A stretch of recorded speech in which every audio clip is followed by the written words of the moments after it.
So welcome back to another episode on the Maritime Careers and Training podcast. And today we are looking at waves of change, women at sea and shoreside. And I'm really pleased to say that we have Amilia Busby with us here on the call today. Amilia, how are we? I'm very well, thank you. It's good to be speaking with you. Brilliant. So, Amilia, just a little bit about you.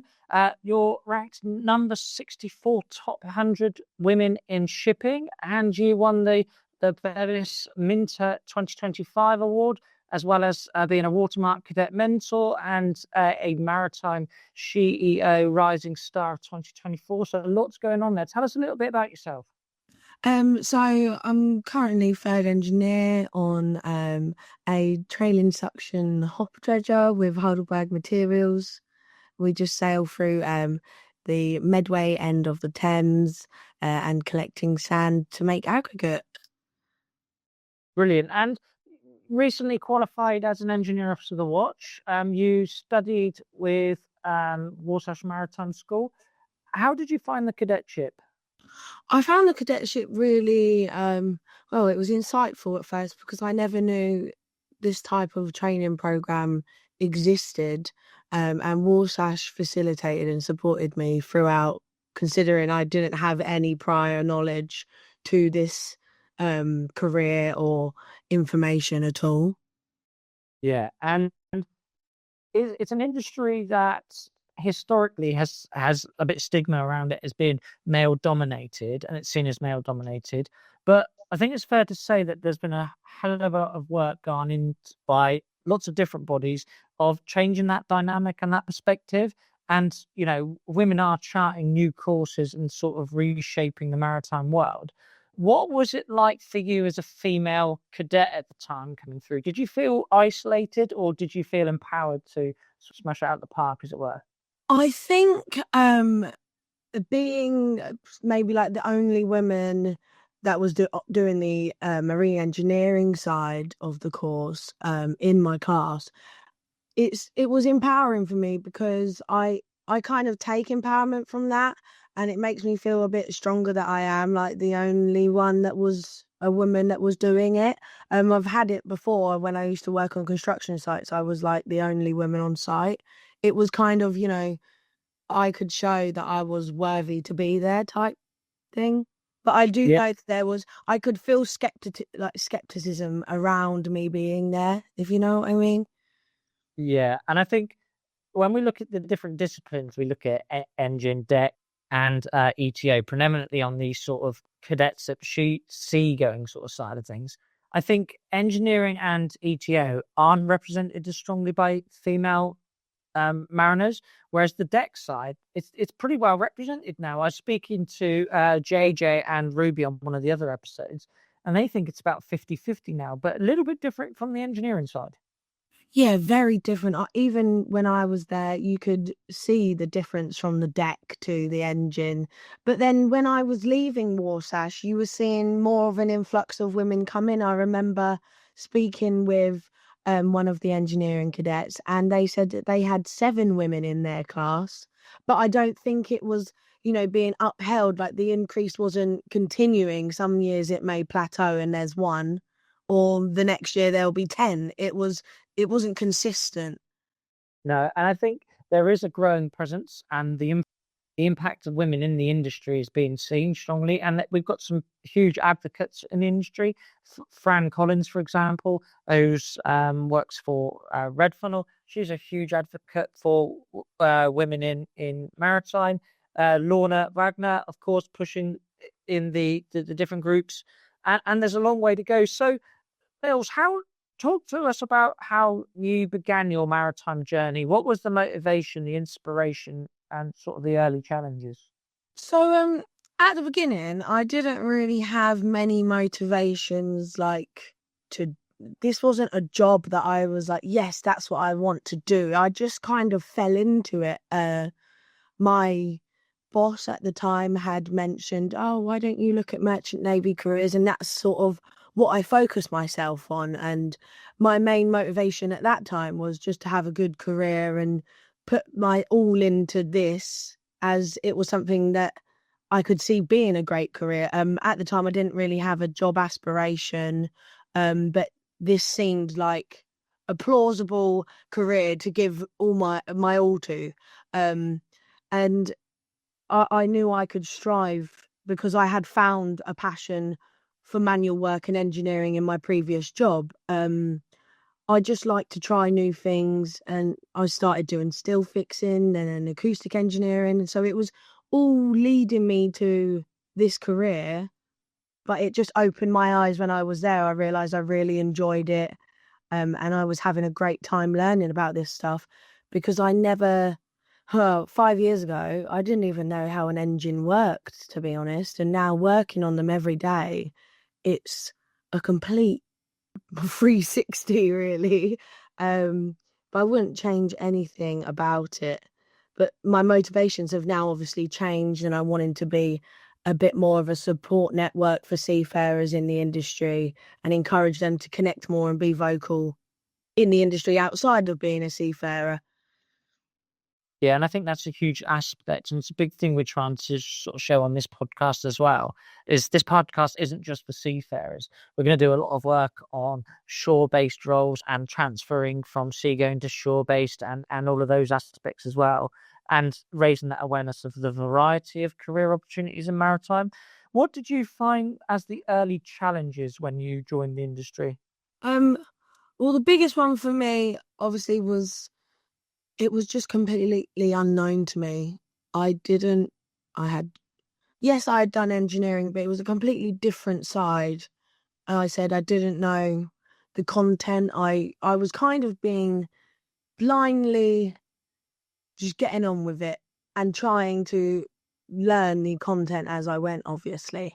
And then when I didn't get my first C phase, it was like, oh no, it's another 6 months of not really knowing what I was learning about in a practical aspect. And that's where I kind of strive, is being practical. That's how I learn.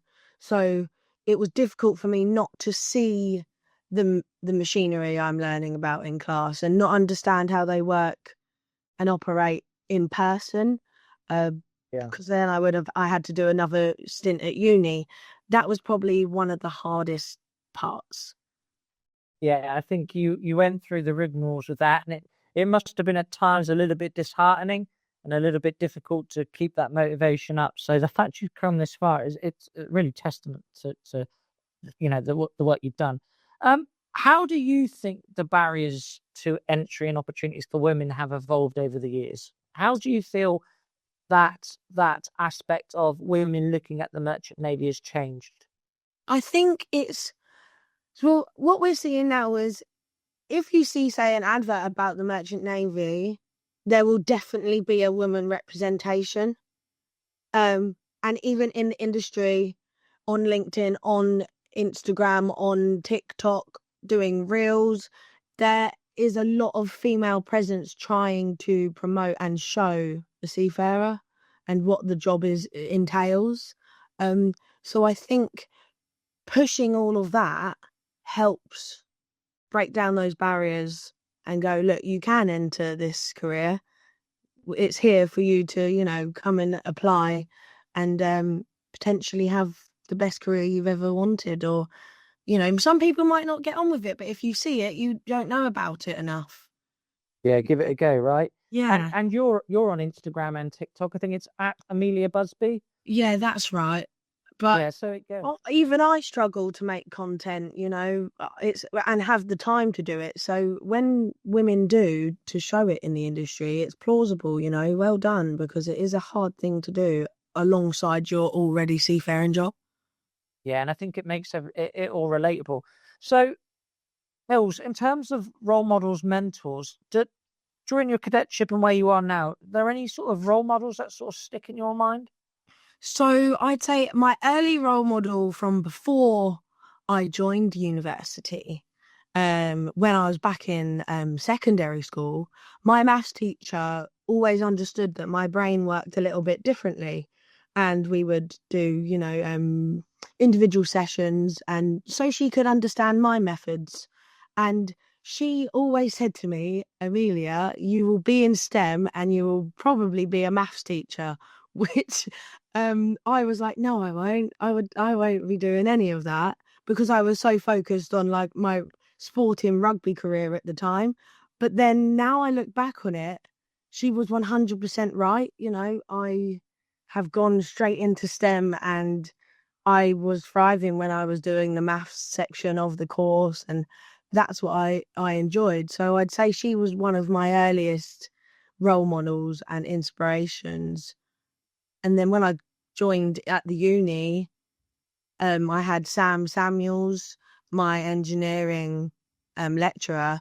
He supported me throughout, and he knew it was challenging for me with the systems, lessons, and understanding engines. Like I said, I didn't ever know any of that information, so he stuck by me and helped me the whole way through, really. Brilliant. And obviously, Sam, a big advocate of the podcast and has been on many of our episodes. So it's great to sort of shine a light on what he's done for the industry and obviously what he's done for you and many students through his time. So, Mills, in terms of day-to-day experiences of a woman on board ship, what does that look like? So on my ship, I'm the only woman on my ship, and I'm the only current woman sailor in our company at the moment as well. We did have some others, but they've left now. But I've felt very welcome and respected on my ship. You know, the engine room team are great. Even everyone's like a family connect because we're only a small ship and there's 12 of us. It it's kind of broken down the hierarchy, you know, of being sort of isolated from, say, the captain not being able to have a friendly conversation. Well, not friendly conversation, but you know, being a bit closer. We all eat together and talk as if we're just friends and a family on board. So it's great shipboard culture because we're more social and positive. And sometimes I think having women on board actually helps the shipboard culture to become more positive and social because people get together and actually, you know, talk, want to be a team. They're very protective. So yeah. That's good, and it's always a big balance between balancing professionalism and respect in all types of crew. Obviously, we're a very multi-diverse industry, multi-diverse in terms of culture, in terms of gender, and a lot. Has there been a time where you found difficulty with that, or any advice you'd give to someone in how to approach all of that? I've never really had a difficulty with it. I think if you're a woman and you are worried about that type of thing, I would say my best advice is to, when you first come on board, in like the first week or so, just make, I know we shouldn't probably have to do this, but just make boundaries be known that, you know, there's certain ways on how to speak and be around a woman and just let people know because some people might not have, they don't really realize it. They don't realize what they're saying because they're trying to have a joke or something like that. And if you set boundaries and say, look, okay, that's, I don't really appreciate that, you'll gain the respect of your peers easily and they will understand not to do that again. You know, there are lingering misconceptions that having gender mixed crews on board ships is a, you know, it's a detriment, but I think it actually helps the team grow. I think it's good to have women on board. They're not distractions. It doesn't create conflict. Um it should bring them together. Yeah, and I think there's huge importance to that. I think the as an industry, there's been a heck of a lot of work in terms of education, in terms of improving quality, diversity, tolerance, and so forth. I think no matter what happens, it's like in any industry that there will be a minority out there that probably do struggle to Yeah. accept those roles. I think it's how you work through that and educate those people and raising it to the right people in the right manner when that does occur, that's really key. Uh, Yeah. in terms of safety and isolation, have you ever felt unsafe or isolated? And what sort of support systems are in place? I don't think I've ever felt unsafe at all with the crew that I've been with. Um I have been on smaller ships, so everyone knows everyone, and I haven't ever felt like anyone has been a threat to me. Isolation is, you're always going to feel isolated at some point, I think, throughout the trip, whether it's just for a couple of hours, just because, one day you might be in a bad mood and everyone's gone to rest, gone to their cabins, and you might just want someone to talk to and then not know how to approach someone. You could feel isolated like that. Definitely been there before.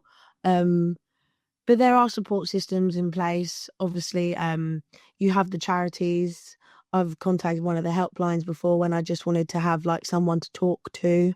Um, and also sometimes there's always someone on watch. So you just go up and say hello. Sometimes if feel a bit isolated and I want to have a conversation, I just go and sit on the bridge and chat with the deckies for a little bit. Yeah, it's definitely something I used to do, and I implore all of the crew to do it. Go and see someone else, because they're probably just as, if you're feeling a little bit isolated, a little bit lonely, because as we sort of talked about in other episodes of Life Away at Sea and work-life balance, you can get moments where you're feeling a bit down. It's human nature, right?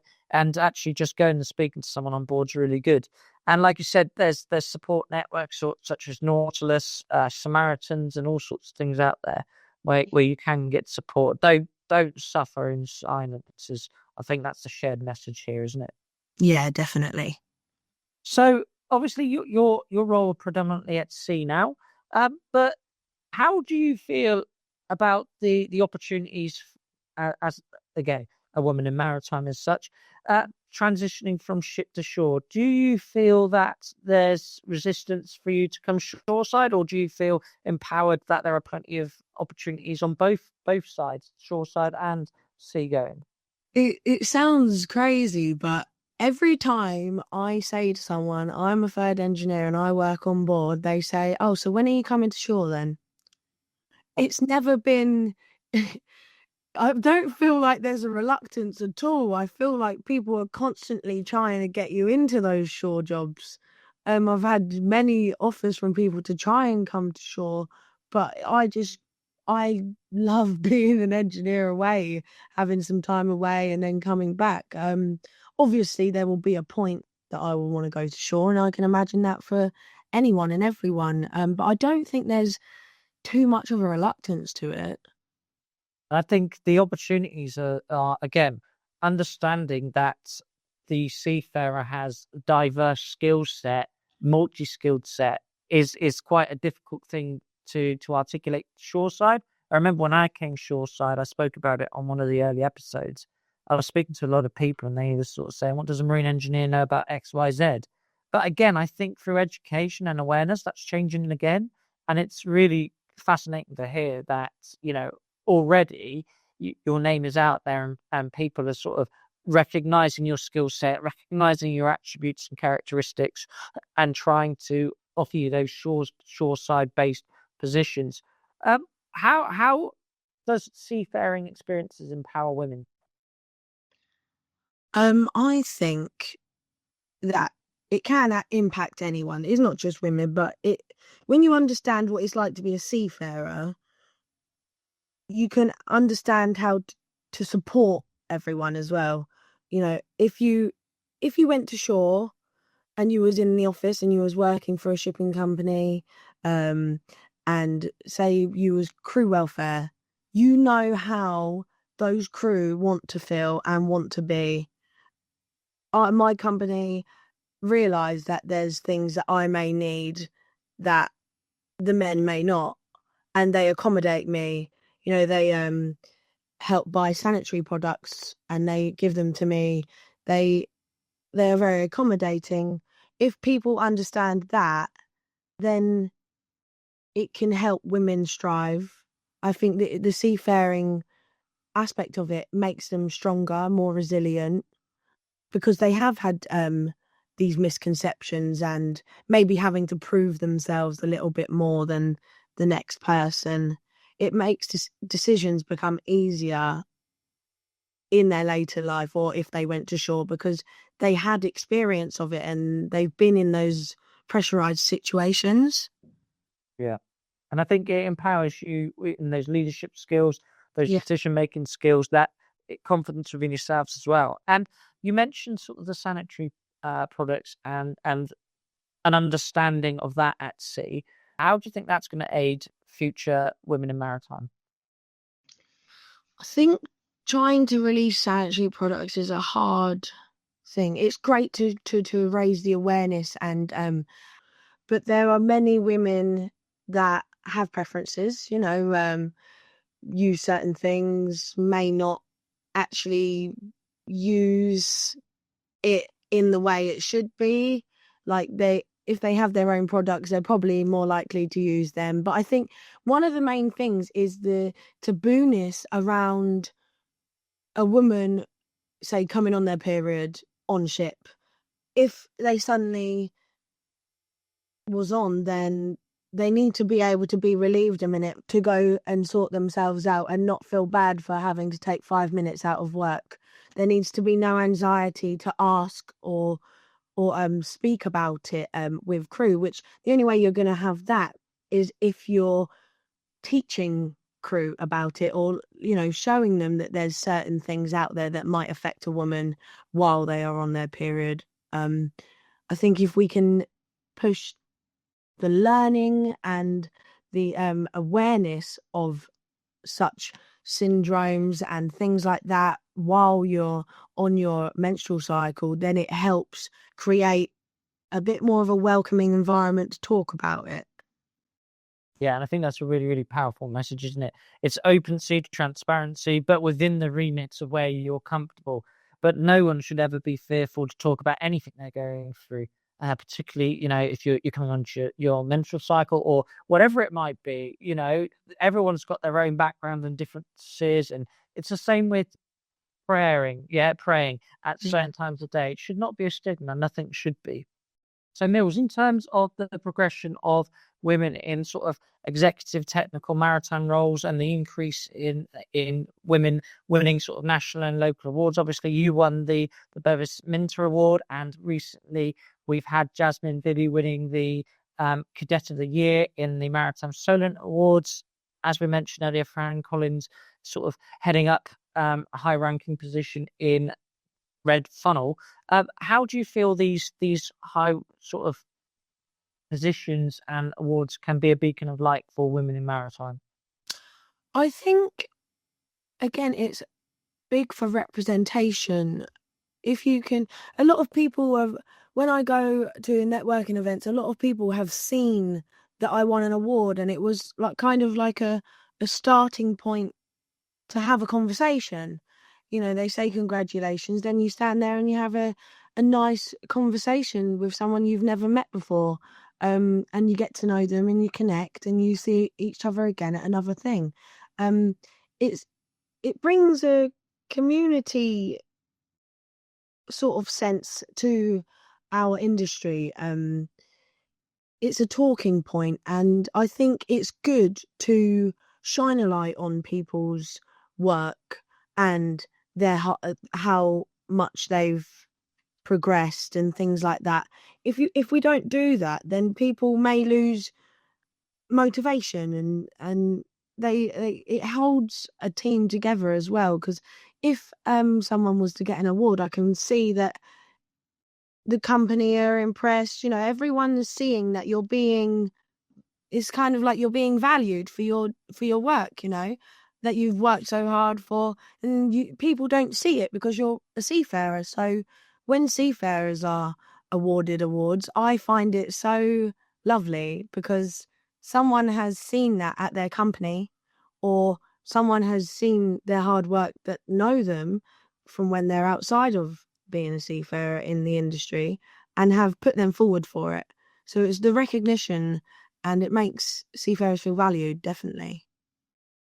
So, moving on to sort of challenges and progress, let's have an honest discussion about gender bias, work-life balance, and sort of maternity concerns and mentorship gaps. So, obviously, we've mentioned gender bias slightly. I think it's coming down. I think that's fair to say. Your experience of that would agree. But it is still out there. Yes, it is still out there. Obviously it is getting better, and I've not experienced it myself, but I have heard experience of people experiencing it. And it's not nice that it's still around, but we are moving in the right direction. We are adjusting, so I think it will become better soon. Yeah. Yeah. I definitely don't think it should be a barrier to women accessing the industry. What about work-life balance? So this is something that I never thought would uh affect me, but sometimes I find work-life balance, it can be really, really hard to adjust when you first take your job. I remember doing a post about it on LinkedIn, and the responses I got from acting seafarers and stuff, it was, I thought that I was the only one experiencing it, that I was coming home and the first thing anyone says to you is, when are you going back? Or, um, how's work?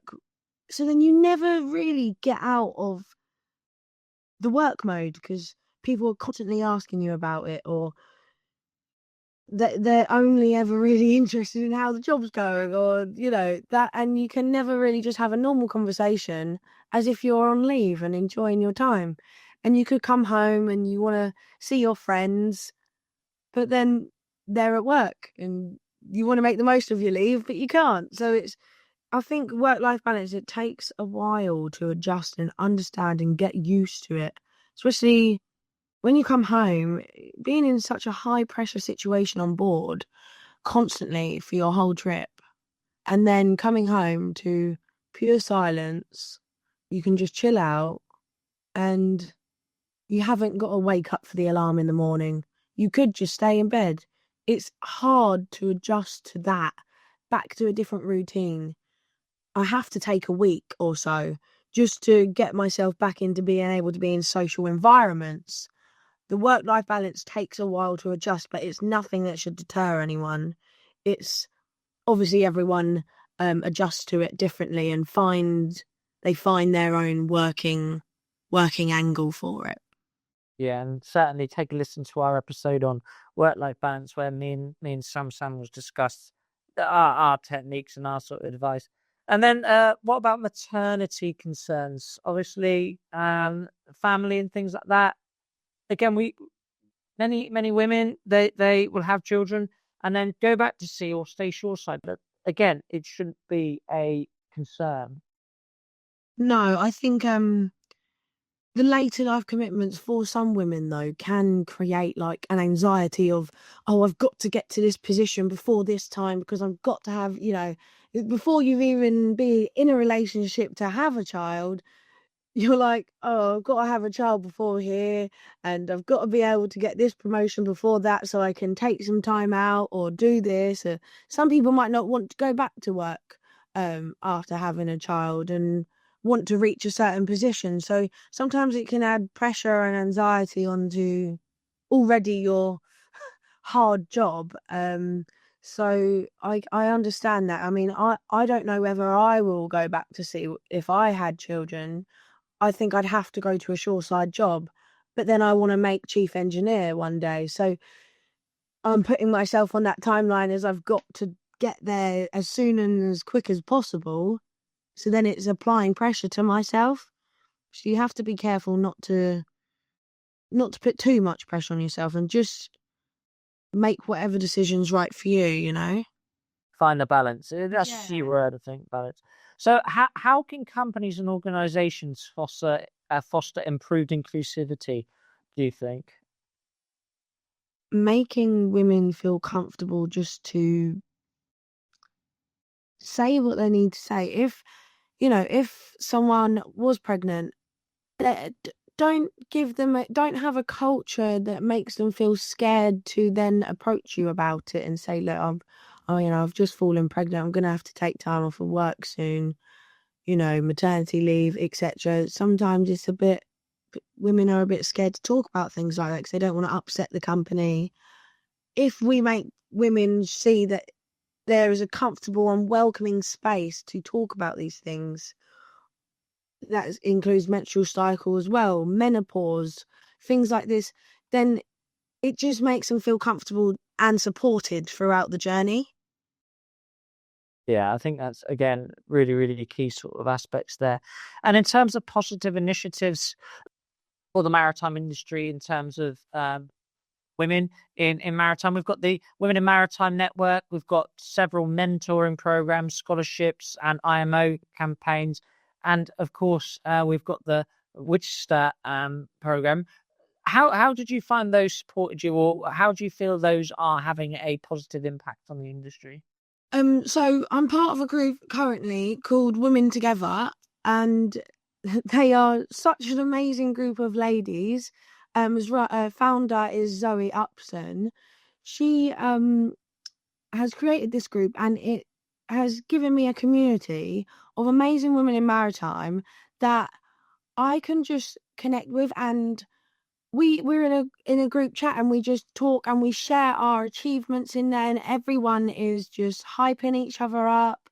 Anytime we're at an event, we're having like a girly chat, but then at the same time serious chats and stuff. And it's not just, it's a group of, there's brokers, lawyers, you know, so many different maritime careers all coming together, and they have supported me throughout my whole start of my actual officer career, as well as Worcester. I've been to many events with them, and I've met so many amazing people that continue to support me through my career. And who else was I just thinking about? That's it. Maritime CEO. They now have a mentorship program where they ask women to apply to become mentees, and they have amazing women that can support and offer all of their expertise to women, not even just in the UK. It's seafarers, aspiring seafarers in India, Africa. So they are trying to create an inclusive mentorship program to help ladies that might be a bit less fortunate or not have the mentor around them to help them get to this place. Yeah, yeah, and these programs are, they're well followed. They're doing some fantastic work, and obviously everyone at BMTA supports those initiatives and driving forward, that breaking down those barriers. So in terms of inspiring the next generation, because of course that's sort of where we are with the podcast, is trying to give people that transparent careers and training guidance. So Mills, advice for a young woman considering a career in maritime.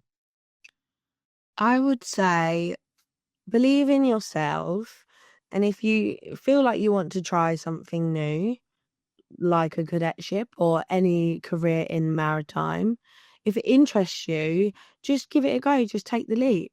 You'll, if you was a seafarer, you'll gain independence, resilience, and a kind of a sense of appreciation for life. Really, sometimes I look out on the horizon and I just feel like a sense of, this is surreal that I'm in the middle of the ocean seeing these beautiful views while working.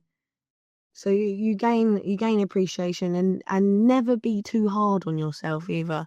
Everyone has been in your position at some point, maybe not knowing what they want to do or having a hard time studying something, but just put yourself out there and put in the work, and I'm sure that you'll love it, really. And also try and network and meet new people, because in this industry, if you're a sailor and all of your friends, they don't really understand your job, it can feel isolating in your own social environment at home, because no one really understands what your job entails. So try and network and have a support network in the industry as well.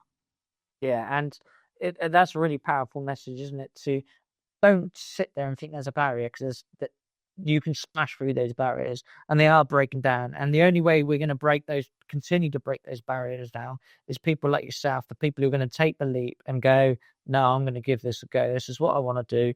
And people will love you for it, and they'll get behind you. And that's what we do.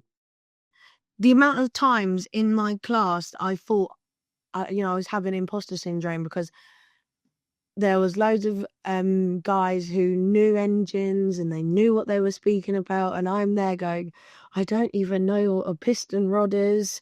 I was stressing out, and I got through it in the end. Whether they supported me and they helped me, so don't stress about it. You'll get there. Yeah, and there will be support there. And as an industry, we can obviously continue to empower women through the visibility, education, and equality. And I'm sure we will all continue to do it. So just wrapping this up, one more question for you. What does being a woman in maritime mean to you? Ooh, that's a hard one. I think it means that I can just be my authentic self and just do a job that I love. I've always been quite a boisterous lady, but then I could go out and put my makeup on and get some fake nails on. I'm an oxymoron, but I love being able to just get stuck in with my work and not have anyone judge me for it. And I'm flourishing in my environment. Um, I feel accepted to just be in an engine room and do my job. I'm changing narratives and pushing boundaries that have been quite a tradition in this industry for so long.